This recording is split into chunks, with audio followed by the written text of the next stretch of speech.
बच्चों, वैसे तो हम सभी को पता है कि सभी पदार्थ छोटे छोटे कणों से मिलकर के बने होते हैं, जिन्हें हम परमाणु कहते हैं। और परमाणुओं के अंदर भी कुछ सूक्ष्मतम कण होते हैं, जिन्हें हम मूल कण कहते हैं, फंडामेंटल पार्टिकल कहते हैं। उन्हें हम इलेक्ट्रॉन, प्रोटॉन, न्यूट्रॉन के नाम से जानते हैं। इलेक्ट्रॉन जो हमारा परमाणु होता है उसके नाभिक के चारों तरफ चक्कर लगाता है, जबकि प्रोटॉन और न्यूट्रॉन नाभिक के अंदर स्थित रहते हैं, न्यूक्लियस के अंदर स्थित रहते हैं। तो हम अगर बात करें आज इलेक्ट्रॉन के बारे में कि इलेक्ट्रॉन जो होता है परमाणु के अंदर जो पाया जाता है, उसकी खोज कैसे हुई, आखिर कैसे जे थॉमसन को यह पता चला कि जो परमाणु है उसके अंदर ये कण भी होता है जिसे हम इलेक्ट्रॉन के नाम से जानते हैं। तो चलिए आज की वीडियो की शुरुआत करते हैं। तो सबसे पहले हम बात करेंगे कि आखिर ये जो इलेक्ट्रॉन था इसकी खोज की शुरुआत कैसे हुई। एक वैज्ञानिक थे जिनका नाम था जूलियस प्लकर।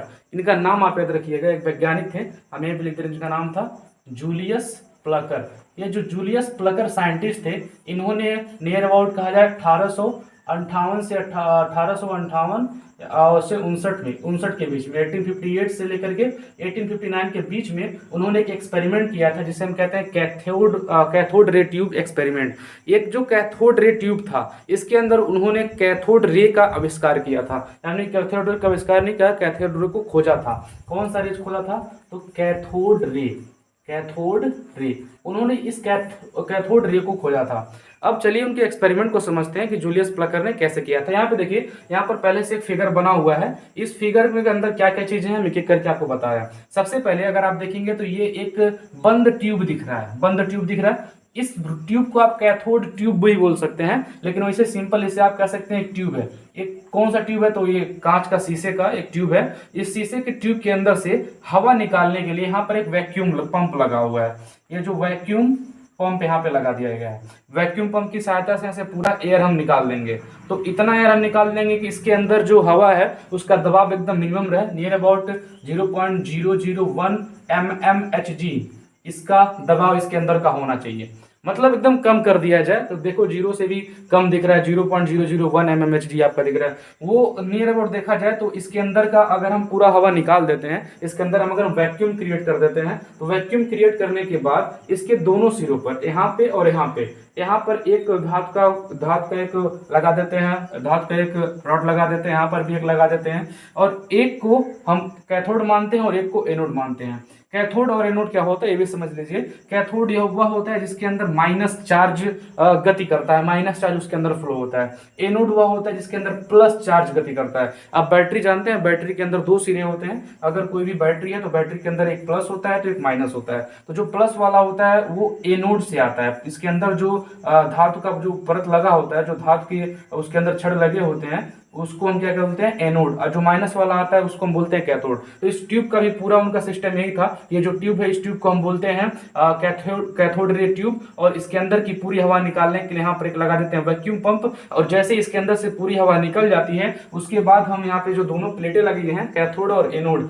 इन दोनों में हम हाई वोल्टेज सोर्स से इन दोनों को जोड़ देते हैं। हाई वोल्टेज सोर्स का मतलब क्या हो कि बहुत ज्यादा विभवांतर द्वारा इसके विद्युत करंट से इसको जोड़ देना। तो जैसे ही हम इसे हाई वोल्टेज विभवांतर से जोड़ते हैं, तो हाई वोल्टेज विभवांतर से जोड़ने के बाद जब जूलियस प्लकर ने ये मेजर किया तो उन्होंने पाया कि कैथोड से कुछ किरणें निकलती हैं, कुछ अदृश्य चीज निकल रहा था कैथोड से। उन्हें पता नहीं था उस समय क्या है। तो ये जो कैथोड था, जो माइनस वाला जो था पार्ट, माइनस वाला जो प्लेट था, यहाँ से कुछ अदृश्य निकल रहा था। और ये अदृश्य जब निकल रहा था तो निकलने के बाद यहाँ से जैसे ही एनोड के पास पहुंच रहा था, तो एनोड के पास आसपास जो इसका ये ग्लास देख रहे हैं, इसके ऊपर एक कलर उत्पन्न कर रहा था, एक लाइट उत्पन्न कर रहा था, ग्रीन कलर की लाइट उत्पन्न कर रहा था। यानी कि यहां से निकल रहा था, इस पर जा रहा था, इस पूरे सिरे को कैसा कर दे रहा था? हरे रंग में तब्दील कर दे रहा था। तो उन्होंने कुछ सोचा कि आखिर कौन सा ये तरीका है, आखिर क्या फिनोमिना है कि क्यों कैथोड से क्या निकल रहा है और जाके यहाँ पर ग्रीन कलर इसको कर दे रहा है। आखिर में कुछ ना कुछ यहाँ से निकल रहा है, तभी तो यहाँ पे जाके ग्रीन कर दे रहा है। वो ऐसा सोचने लगे। अब जैसे उन्होंने वैसा सोचना चालू किया तो उन्होंने थोड़ा और गहराई में जाने का प्रयास किए। अब जब और गहराई में गया तो उन्हें पता चला कि हाँ, हो ना हो, कुछ ना कुछ तो कैथोड से निकल रहा है। अब वो क्या निकल रहा है उन्हें पता नहीं था, क्योंकि कैथोड से निकल रहा था एक किरण थी, इसलिए उन्होंने कैथोड रे इसका नाम दे दिया। क्या नाम दे दिया, कैथोड रे।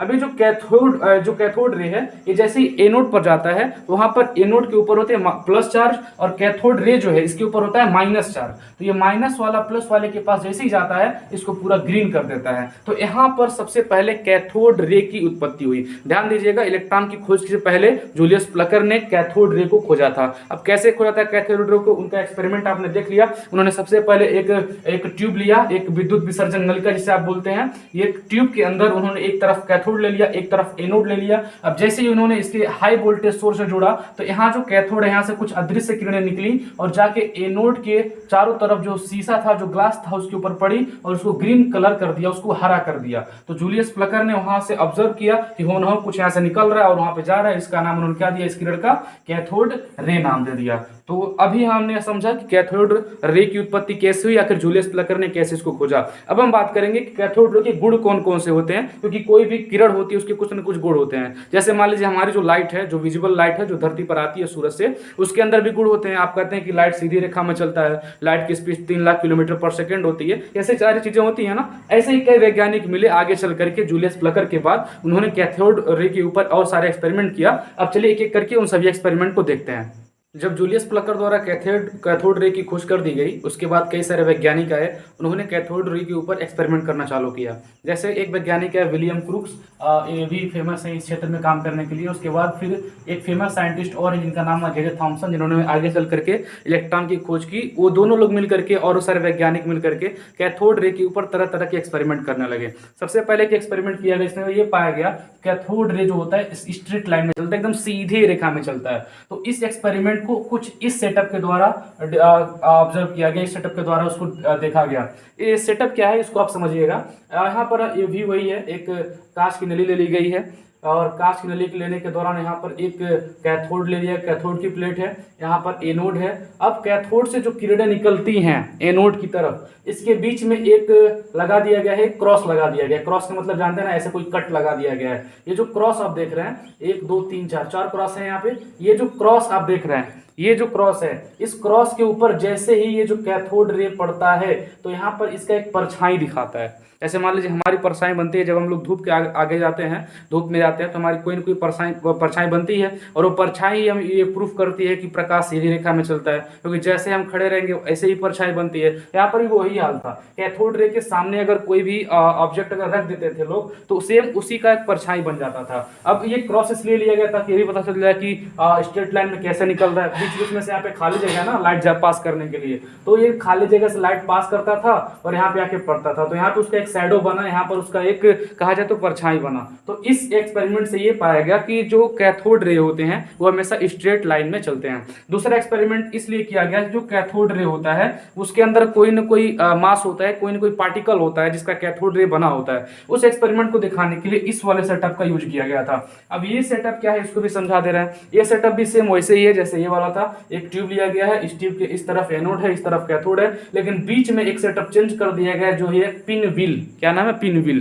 पिन व्हील का मतलब क्या हुआ कि मतलब एक कोई फ्रिक्शनलेस पहिया है, मतलब घर्षणहीन पहिया जिसको थोड़ा सा भी ऐसे हिलाने पर वो बहुत तेज घूमने लगे। आप वो बच्चों को खेलते हुए वो फिरकी देखेंगे, इसमें लोग फूंक मार के ऐसे फूंक करके उसको नचाते हैं लोग, वो उसकी बात कर रहे हैं। वैसे यहाँ पर एक पिन व्हील लगा दिया गया था बीच में। अब जैसे इधर से कैथोड रे आ रहा था, इस पिन व्हील के ऊपर पड़ रहा था, तो ये पिन व्हील बहुत तेजी से घूमना चालू कर दे रहा था। तो इस एक्सपेरिमेंट से ये पाएगा कि जो कैथोड है वो किसी न किसी पार्टिकल से बना है, चाहे वो किसी भी चीज का पार्टिकल से बना हो। वो उस समय ऑब्जर्व नहीं किया गया था, उस समय उसको कोई नाम नहीं दिया गया था कि हाँ यही पार्टिकल है जो कैथोड रे से बना हुआ है, कैथोड रे जिससे बना हुआ है। ठीक है, ये वाला एक्सपेरिमेंट है। नहीं कि हमने दो चीजें देख ली, पहला तो जो कैथोड रे होता है वो सीधी रेखा में चलता है, दूसरा कि कैथोड रे कोई ना कोई पार्टिकल से बना होता है। अब ये कैसे प्रूफ हुआ? जैसे ही यहाँ पे वो जो कैथोड रे था इसके ऊपर जैसे ही पड़ता था ये पिन व्हील घूमने लगता था। आपको पता है जैसे हवा के छोटे छोटे कण होते हैं, जब किसी भी चीज पे पड़ते हैं तो उस पंखे को घुमा देते हैं, ऐसे यहाँ पर पिन व्हील के ऊपर जब कोई कण पड़ेगा तभी तो घूमेगा। अब कण कैथोड रे के अंदर अगर कोई कण नहीं होते तो घूमता नहीं, यानी कैथोड रे के अंदर कोई ना कोई कण है इसलिए वो घूम रहा है। तो ये एक्सपेरिमेंट था।